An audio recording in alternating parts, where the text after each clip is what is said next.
The Nintendo 64 is thought of as the most revolutionary console of all time. This console brought many new features that other consoles didn't have and is home to a lot of awesome games that include Super Mario 64, Smash Bros, and Mario Party. In this episode, we're going to be talking about how the N64 is one of the most revolutionary consoles and all of its awesome features and why it still holds up today. Firstly, if we're talking about the Nintendo 64, you gotta know the controller. The controller is home to the first true analog stick, also known as joystick, with a ton of buttons that you can see on the screen.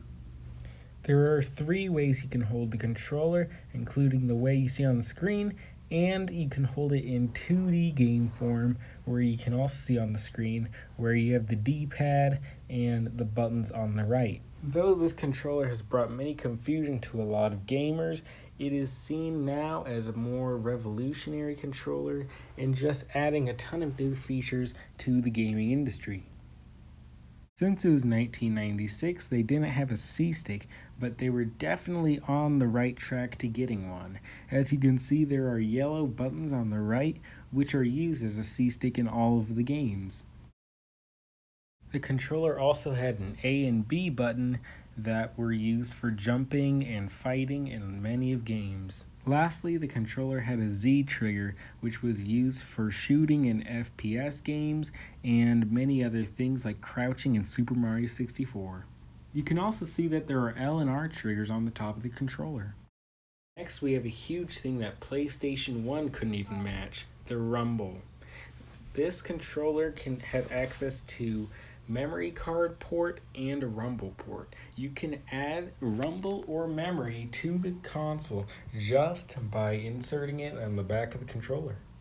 This was huge for many because at the time they didn't even have rumble in their games. Now it comes with every controller, but back then this was the first time you ever saw rumble. Now let's talk about the hardware and system of the N64. As you can see, there are 4 controller ports which the PlayStation 1 did not have. The Nintendo 64 was the most powerful system of the time, and as you can see, it produced powerful graphics. The music was strong also for the Nintendo 64. To make the console even more powerful, there was a thing called the expansion pack. This is known to many people and around $40 in today's money that you can buy.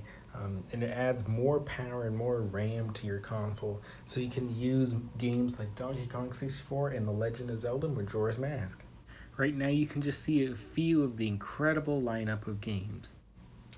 Now let's talk about Super Smash Bros. On the Nintendo 64. This was the first Super Smash Bros. And it had really good graphics for the time, and it was super popular because it had 12 characters and 4 of them were unlockable. And it did have the best intro of all time. Check it out.